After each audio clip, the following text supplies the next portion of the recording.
Cordy, followed by Senator Christmas. Senator Cordy, the floor is yours. Thank you very much, and thank you very much to our witnesses. It's really great to have the practical, what's happening on the ground information for us if we're going to be making recommendations in a report. So thank you all. You've all been very forthright in explaining what's going on, which is somewhat different than you read about. So thank you. So it's my understanding that Canada has a legal obligation to present actual evidence to support limiting the exercise of what is a treaty right.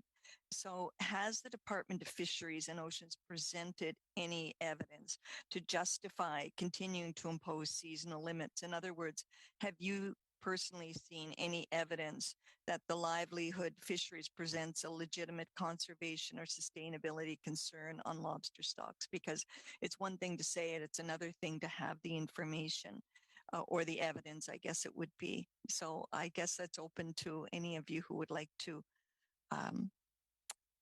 comment on that. Ms. Maloney, or... Okay, Chief Marshal. Yep, Chief Marshal, go ahead. No, what they've been saying to us is they're afraid of their constituents. That's what it comes down to. We do have the sciences to back our fisheries up at home. Over here, we've been working closely with Shelley Denny. You and I we have a science thing in this because we're all part of Unamagi here in Cape Breton, and we do our own sciences. But it really gets down to who gets voted in their stuff. That's what it is. They're scared of their constituents. They're going to look bad. That's what it boils down to, really. It's not about, we're doing, our guys are doing a good job. Looking at the stocks and everything. We did it. You have to continue on doing the study, and we're always doing that. We take count of our lobsters. Our guys are well documented. So we even I think we go even step further. But I also like to touch on Chief Francis. I still call him Chief Francis, but he's senator now. I'm so used to, But he mentioned something about earlier. I couldn't unmute myself earlier. You guys mentioned something about. I'm talking about DFO have to change their regulations for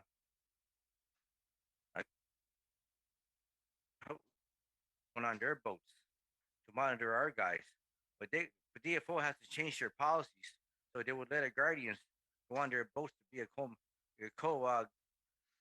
co-guardianship. But it's the only thing wrong. We get our money from AFS, so DFO kind of holds they're always, they hold everything for us.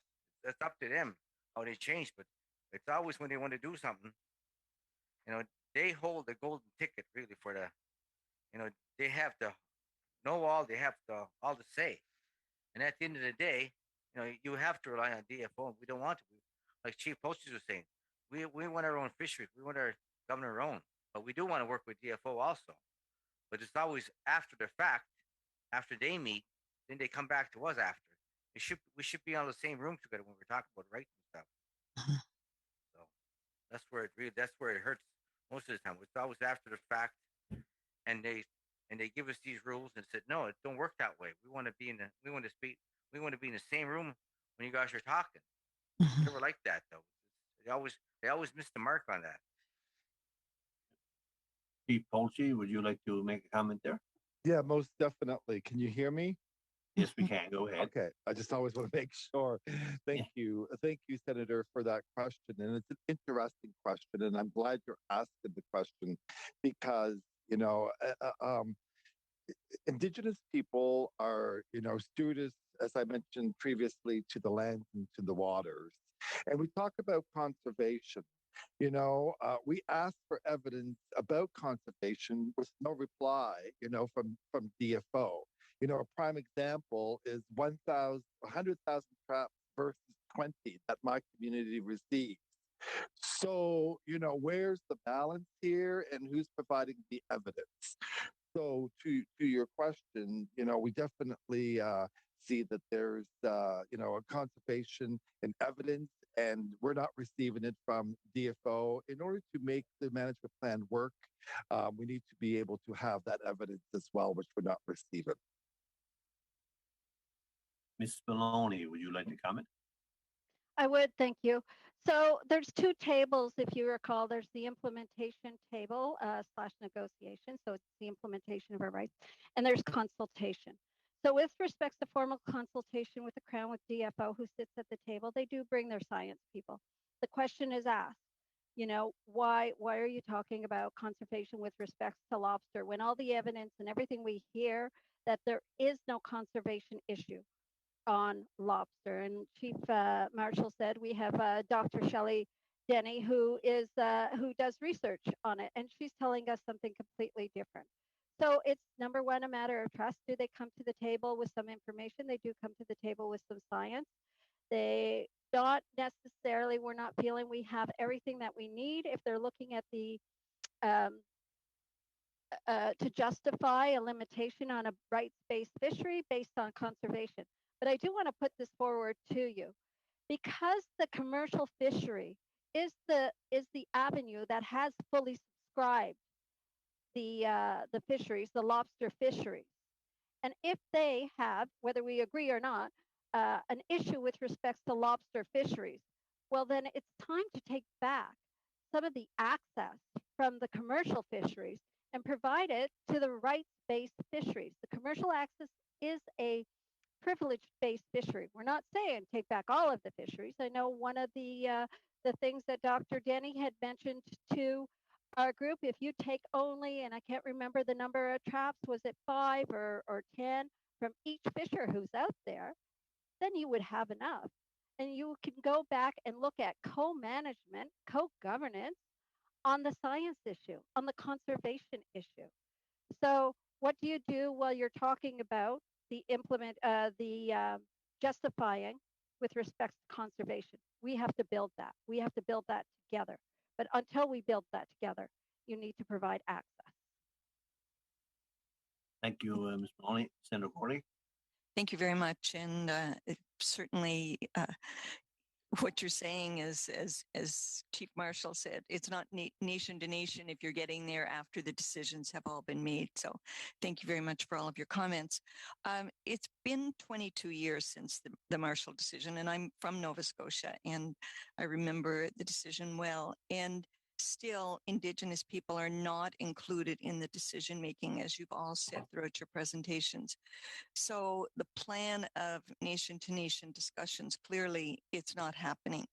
So I guess I've got a couple of questions that I'll ask at the same time. So how do First Nations come to the table against a bureaucracy that is certainly better funded and so on? So how do you plan? You clearly haven't been invited for nation to nation discussions. It's sort of after the fact, but how do you fight against isn't the correct word, but how do you deal with what would be a vast bureaucracy? And if Canada is serious, and one has to ask that about recognizing Indigenous rights in fisheries, because it is a right. I think, Ms. Maloney, you said it's right. It's a right. It's not a permission that's needed. And you spoke about the government coming to the table without the tools. And you said some are very well-meaning who come, but they don't have the tools. So I wonder if you could tell us what tools should they have available for you to be aware of in these discussions. Thank you for that, Senator Corey. So there's two questions. The first question was with respect to how do you come to the table with a mechanism, DFO in Canada, that's so large. They've been doing science forever. They've been doing enforcement forever. They've been doing all of those things for a very long time. So there is funding, some funding that's provided under the implementation table, completely inadequate. So we do have some interim funding. I have to say, for the most part, we have a lot of very passionate people, passionate community members, and we do use, our science organizations here in Nova Scotia, the UINR and the MCG. They come to the table, and there's no there's nothing to support their activity. So there's a lot of people on our side that are coming to the table because our rights are, and I'm going to say it this way, are innate to our DNA. When we talk about fisheries, if you talk about Mi'kmaq, if you talk about an Indigenous person in the Atlantic, our rights are just everything to us. So a lot of people come to the table because they're passionate about it.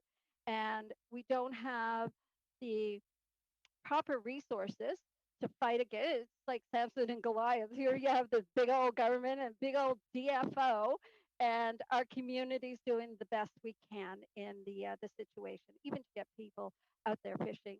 We heard Chief Sagama Pulchis and Sagama Marshall both say people who want to go fishing, can they go out safety? Do they have safety? Do they have the boats? Do they have the safety equipment? Do they have access to funds to actually do that in a manner that would be acceptable for everybody?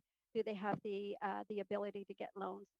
No, many of them do not. Right. So again, going back to the systemic discrimination, it's throughout the whole process. The second question is with respect to the tools of Canada. I did like what you say. I mean, we are at the table and we talk at the implementation and the consultation. It's definitely not nation to nation. Um, we have a DFO looking for a new mandate to replace their very narrow 5-year mandate. This is just as an example, and it's done in secrecy. So DFO hears us at the table and they run away and they say, hey, let's build a mandate. And they make the recommendation and it goes to cabinet and it's all cabinet privacy. I understand that, and that's very fine and dandy. But what goes forward is not done together. We have no idea what's in that mandate. So that mandate is a part of the tools. So if that new mandate that comes out is again increasingly narrow, again does not meet the needs of the parameters that we need to speak about, then we're no further ahead. We're going to be, I think I was here last year or the year before in the Senate when our issues were still access, seasonality, and geographic location of fishers.